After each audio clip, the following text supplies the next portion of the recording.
নমস্কাৰ বন্ধুসকল, আশা কৰোঁ সকলো ভালে আছে আৰু মোৰ চেনেললৈ আপোনালোকক স্বাগতম জনাইছোঁ আন এটা নতুন ভিডিঅ'লৈ। আজি মই বনাবলৈ ওলাইছোঁ পনীৰ ভুৰ্জি।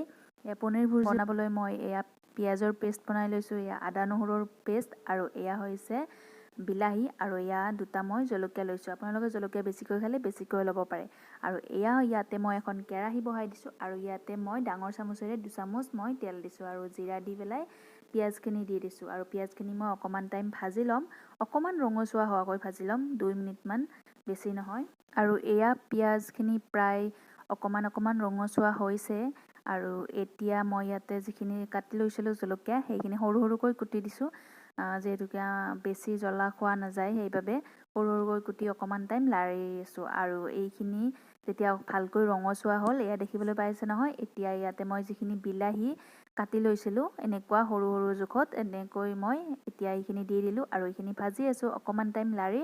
মই ইয়াতে যি আদা নহৰুৰ পেষ্ট বনাইছিলোঁ সেই পেষ্টখিনি মই দি দিলোঁ। আৰু ইয়াতে মই ইফালে এটা বাতি লৈছোঁ, বাতিটোত মই লৈছোঁ হালধি, নিমখ, ৰেড চিলি পাউডাৰ, গৰম মছলা, তাৰপিছত মিট মছলা, জিৰা গুড়ি, এইখিনি গোটেইখিনি মিক্স কৰি যিটো বাতিত মই মছলা বটি পেলাই থৈ দিছিলোঁ সেই বাতিটো আখলি পেলাই ইয়াতে পানী দি দিছোঁ। এয়া পানী অকণমান দিছোঁ, অকণমান প্ৰথমতে দি পেলাই লাৰি দিব, তাৰপিছত যদি গোটা হোৱা যেন পায় তেতিয়া আৰু অকণমান দি দিব। দি পেলাই এইখিনি মই এতিয়া ইয়াতে যিখিনি মছলা মই ভাজি আছোঁ সেই মছলাখিনি দি দিলোঁ আৰু এতিয়া এইখিনি ধুনীয়াকৈ লাৰি দিম যাতে মছলাখিনি গোটেইখিনি মিলি যায় আৰু ধুনীয়াকৈ সিজি আহে।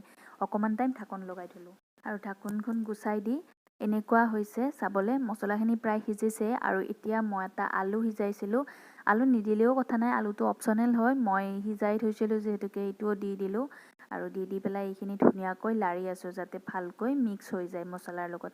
আৰু এইফালে অকণমান তেল দিলোঁ, 1 চামুচমান তেল দিলোঁ, দি পেলাই মই ইয়াতে বেচন ভাজিলোঁ, এই কেৰাহীটোতে ভাজি ল'লোঁ অকণমান আৰু ইয়াৰ লগত মিক্স কৰি দিলোঁ। বেচন ভাজি পেলাই এনেকৈ দি দিলে ধুনীয়া হয় টেক্সচাৰটো, আৰু সেইবাবে আপোনালোকে দিলেও দিব পাৰে, নিদিলেও কোনো কথা নাই। আৰু এয়া যিখিনি পনীৰ আছিলে মোৰ, এই পনীৰখিনি ধুনীয়াকৈ গুড়ি কৰি ল'লোঁ। গুড়ি কৰি লৈ যিখিনি এয়া মছলা আছে, এই মছলাখিনি মই ভাজি লোৱা মছলাখিনি সেইখিনিৰ ওপৰত দি দিলোঁ, দি সাৱধানে মই লৰাই থাকিলোঁ।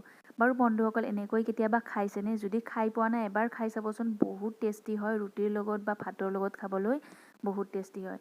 আৰু এতিয়া মই ইয়াতে গৰম পানী দি দিলোঁ আৰু পানী জোখমতে দিছোঁ। আপোনালোকে পনীয়া কৰিও খাব পাৰে বা গোটা কৰি খালেও খাব পাৰে, কোনো কথা নাই। গোটা কৰি খাই বেছি ভাল লাগে, গ্ৰেভি যিহেতুকে পনীৰ ভুৰ্জিটো, সেইবাবে।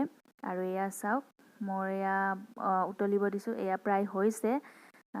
বাৰু মোৰ ভিডিঅ'টো চাই কেনেকুৱা লাগিলে জনাবচোন। আৰু এয়া মই নমাই দিলোঁ। আৰু যদি ভাল লাগিছে ভিডিঅ'টো চাই তেতিয়াহ'লে like, comment, share and subscribe কৰি দিব মোৰ ভিডিঅ'টো আৰু এবাৰ বনাই খাই চাব।